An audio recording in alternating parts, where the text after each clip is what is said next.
চলে আসলাম আজকে দুপুরের রান্না। কড়াই তেল দিয়ে দিলাম,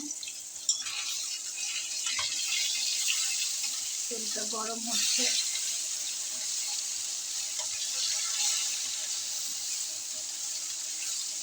ছিলাম না, 2 দিন বাসায় ছিলাম না, বোনের বাসায় গিয়েছিলাম বেড়াইতে।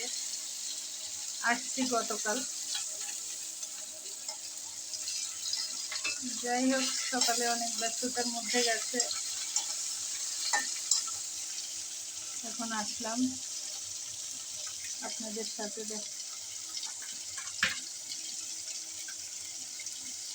আপনাদের কাছে এই যে নিজে যতটুকু পারি ততটুকু করার জন্য।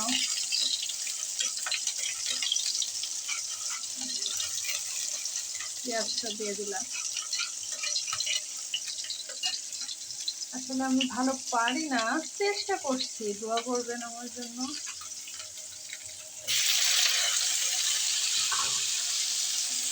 সব মশলা একসঙ্গে দিয়ে দিয়েছি, টমেটো, কাঁচামরিচ, পেঁয়াজ, তারপরে আপনার আদা বাটা, রসুন বাটা, ধনিয়া গুঁড়া, হলুদ, এগুলো সবই একসঙ্গে দিয়ে দিয়েছি।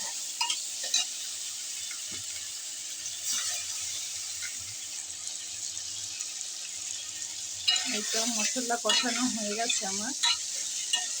আসলে আমি রান্না শেখানোর জন্য করি না, এখন নতুন, যতটুকু পারি চেষ্টা করে যাচ্ছি। বাকিটা আল্লাহর ইচ্ছা আর আপনাদের ইচ্ছা। আপনারা যদি সহযোগিতা করেন তাহলে হয়তো আমিও টিকে থাকতে পারবো। আলু দিয়ে দিলাম।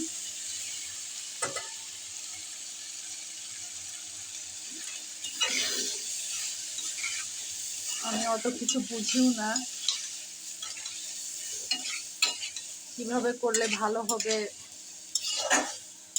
কোনটা করলে খারাপ হবে, আসলে এখনো বুঝে উঠতে পারছি না।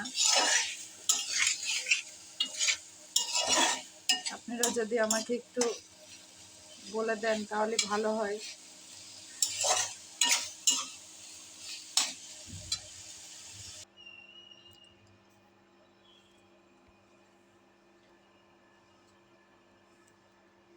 এখানে তেল দিয়ে দিলাম, আলু বেগুনের তরকারি করব। পেঁয়াজ,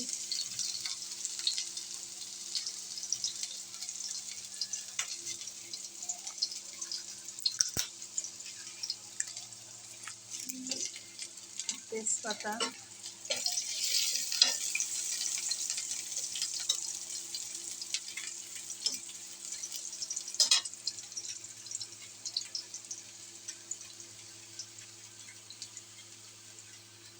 ধনিয়ার গুঁড়া, হলুদের গুঁড়া,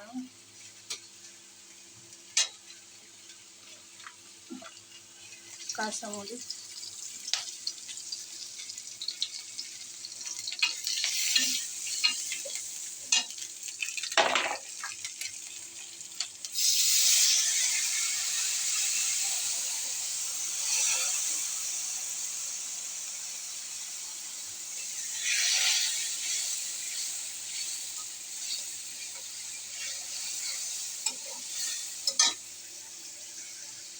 ধোয়া উঠে, আদা বাটা,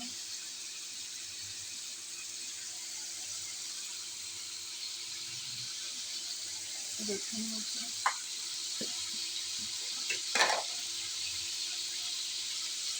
লবণ।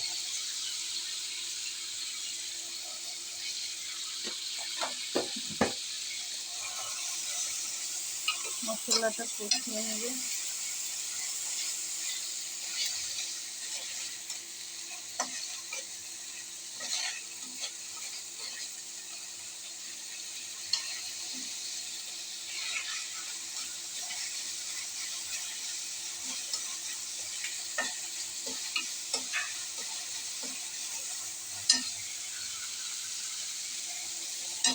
তরকারিটা ঢেলে দিলাম।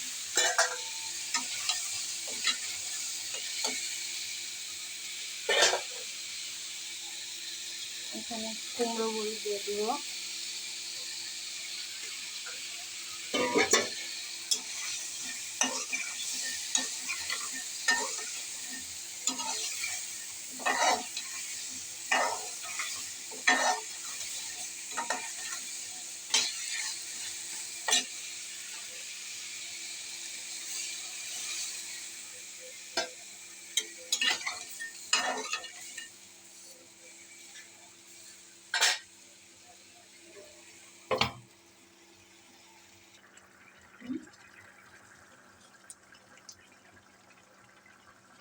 জিরা ভাজা দিলাম, ভাজা জিরা গুঁড়া।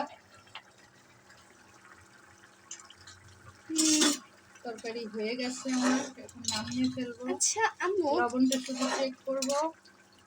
আচ্ছা আম্মু, এই জিরা ভাজা ভাজা গুঁড়োটা কেন দিতে হয়? এটা দিলে টেস্টটা একটু বাড়ে। ও আচ্ছা, অনেক সুন্দর ফুটছে, ঘ্রাণটা অনেক সুন্দর বের হয়েছে। হ্যাঁ, আলু বেগুন কুমড়ো বড়ির তরকারিতে এমনিতেই মজা হয়। লবণ দিয়ে দিল। লবণ একটু কম হয়ে গেছে। আচ্ছা,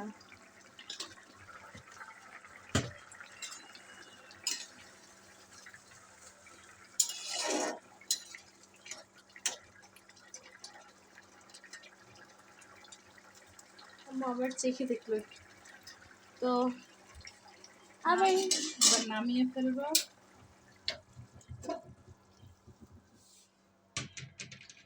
তেজপাতার দুইটা ফেলে দিলাম। তেজপাতাই বা কেন দাও? ওটা দিয়েই ভালো লাগে তাই। রুই মাছ দিয়ে কুমড়ো বড়ি আলু বেগুনের ঝোল।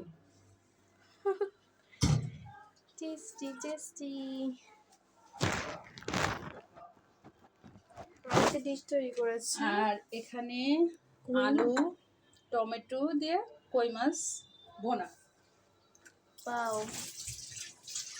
তো আজকে এই পর্যন্তই। সবাই ভালো থাকবেন, সুস্থ থাকবেন, আর আমাদের জন্য দোয়া করবেন এবং সাপোর্ট চাই আপনাদের কাছে। আর বেশি বেশি সাবস্ক্রাইব করবেন, লাইক করবেন, যেন আমরা এইরকম ভিডিও করার জন্য আর উৎসাহ পাই। ধন্যবাদ। আসসালামু আলাইকুম।